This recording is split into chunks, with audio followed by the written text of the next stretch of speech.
Penyakit-penyakit yang bisa diobati dengan Al-Quran bukan hanya penyakit hati saja, bukan hanya penyakit maknawi yang sifatnya itu gaib, tapi juga penyakit-penyakit fisik, jasmani. Bahkan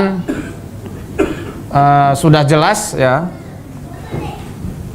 setiap manusia itu selalu ada hubungannya antara penyakit jasmani yang dia derita dengan penyakit psikis batin yang selalu tidak terkontrol di kesehariannya. Contoh, ini saya ambil contoh dari kitabnya Syekh Abdullah bin Muhammad As-Sadhan, Kaifa tu'aliju maridaka birruqyati syar'iyyah. Beliau menjelaskan, hunaka minal amradil udwiyah wan nafsiyah lisyaitani daurun kabirun fi istifhaliha. Terdapat penyakit-penyakit, baik penyakit jasmani maupun penyakit rohani, yang mana syaitan ini mempunyai peran, mempunyai andil yang sangat besar untuk memperparah penyakit tersebut. Diperparah supaya makin sakit. Wadzalika li'anna lahu tahakkuman fi jiryanid dam. Hal tersebut terjadi karena setan ini mempunyai kemampuan untuk berjalan-jalan di aliran darah, di peredaran darah manusia. Ya. Sebagaimana Nabi SAW bersabda, inna syaitana yajri min ibni Adam majrad dam. Sesungguhnya setan berjalan-jalan di tubuh manusia melalui peredaran darahnya.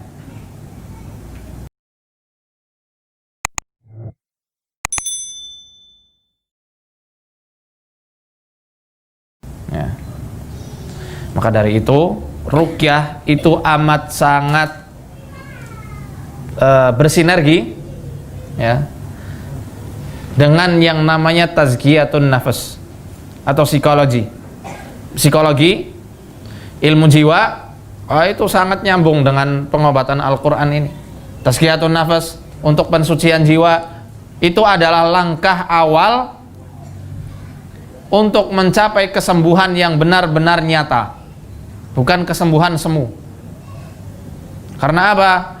Ketika setan hendak menjadikan seseorang itu sakit parah, menjadikan orang tersebut terkena sihir, yang pertama kali ia ganggu adalah ini, hatinya, mentalnya, dibuat marah-marah, sedih terlampau, galau, tau bahasa sini ya, galau tau ya, yang sering nonton sinetron tau, galau, gundah gulana, gelisah, takut. Dia orang penakut, kemana-mana selalu takut, pemalu luar biasa, sehingga tidak bisa bersosialisasi, minder tau gak? Minder itu tidak percaya diri ya. Kemudian was-was. Dari sinilah makanya Allah Subhanahu wa ta'ala menyuruh kita untuk berlindung dari bisikan-bisikan jelek setan yang ada di dalam dada kita. Maka dari itu di sini dijelaskan famin dzalika al-ghadab, suatu pintu kemarahan, suatu pintu yang menjadi jalan setan itu menguasai tubuh manusia sehingga menyebabkan tubuhnya itu sakit parah. Pertama kali ia akan membuat orang itu marah-marah, emosinya tak stabil. Maka lihat aja orang-orang yang di awal-awal dia kena sihir, rata-rata pemarah, temperamen. Orang yang sering apa tuh namanya, tenaga dalam, ya, apalagi disertai ritual-ritual yang tak jelas. Pertama kali atau seringnya apa? Kalau sudah lama, emosinya akan meledak-ledak. Ini sudah sangat wajar. Karena setan sudah sebentar lagi dia sudah merasuk dan menyusup ke aliran darahnya. Sudah di aliran darahnya. Di sini beliau menjelaskan dari kemarahan ini adalah suatu asas mondasi. Likatsiri minal amrad wa atharuhu fil badani wadih. Marah-marah jikalau selalu diluapkan itu adalah menjadi suatu pondasi, suatu akar, ya, suatu akar dari seluruh penyakit-penyakit yang diderita oleh manusia. Dan efeknya pada badan itu sangat jelas, sangat nyata. Fa amradun qarhatul ma'adiyah wal hirqan al masahib lidzalika wal qulun al usbi. Penyakit-penyakit radang lambung, tahu lambung ya? Radang lambung yang disertai rasa panas. Wal qulun al usbi, kemudian penyakit radang usus, sakit di usus dan lambung. Natijun anil ghadabis syadid,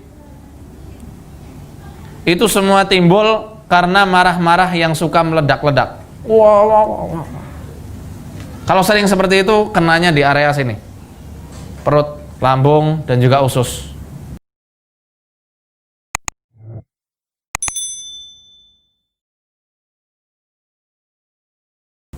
Maka terkadang orang yang pemarah juga kadang sering sekali ada penyakit di area perutnya. Entah itu sering kembung apa? Banyak angin ya, banyak gas di perut, susah BAB, susah buang air besar, nyeri atau panas di area perutnya. Nah, itu biasanya tipe-tipe jin yang disebutkan oleh Nabi SAW, tipe jin at-toyyar. Mereka jin penerbang, karihi fil hawa, yang terbang melayang-layang di udara seperti angin yang ada di udara.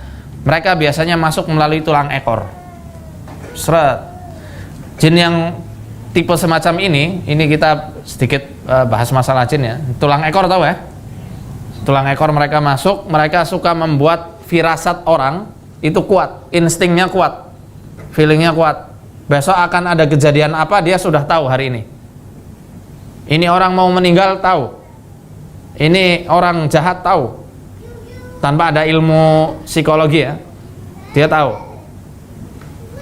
Kemudian sering nantinya akan naik ke arah perut, membuat kembung, membuat sakit di area perut, dan sakit di area kepala bagian sini sampai pundak. Itu tipe-tipe toyar, angin, seperti angin mereka. Dan itu nafsu makannya besar, kebanyakan. Mohon maaf. Keinginan untuk, onani itu kuat, ya. Dan cenderungnya tipenya temperamen, marah-marah, kurang fokus. Itu tipe-tipe angin. Nah, nanti kita bisa lihat juga melalui tangan. Metodenya ada. Tadi apa? Radang usus, radang tahu ya? Radang apa bahasa sini, radang? Sama kan? Radang lambung dan usus itu natijun anil ghadabi syadid. Timbul karena rasa marah yang sering diumbar. Wasukar inda ba'dhin nas nasyi'un anil qalaq alladhi sababuhul ghadab. As-sukar adalah penyakit diabetes mellitus, kencing manis. Menurut kencing manis yang diderita oleh sebagian manusia itu timbul karena rasa gelisah, rasa kecewa yang timbul karena rasa marah. Ya, walaupun ada juga karena pola makan, tapi yang namanya diabetes itu timbul karena masalah psikis, pikiran. Dia pemendam perasaan, dendam, mudah kecewa. Kalau orang Indonesia bilang baper itu bawa perasaan. Apa-apa dibawa perasaan, sedikit-sedikit dipikir, sedikit-sedikit dimasukkan hati. Kena deh seperti itu. Wa adadu minal amradil batiniyah, dan juga penyakit-penyakit dalam lainnya, wa ghairuha min amradir ra'si, gitu juga penyakit yang ada di kepala, kasuda seperti pusing, sakit kepala, vertigo, migrain dan lain-lainnya.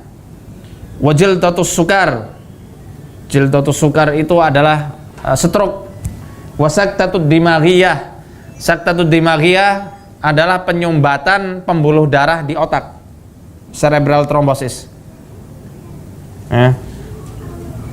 Wasulalul mafaji, lumpuh secara mendadak. Wa amradul qalb, penyakit jantung. Wa dhabhatus sadariyah, kejang jantung, angina pectoris ya. Itu semua timbul karena amarah yang sering tak terkendali. Baik amarah itu dipendam ataupun diutarakan. Ini jam berapa, mohon maaf.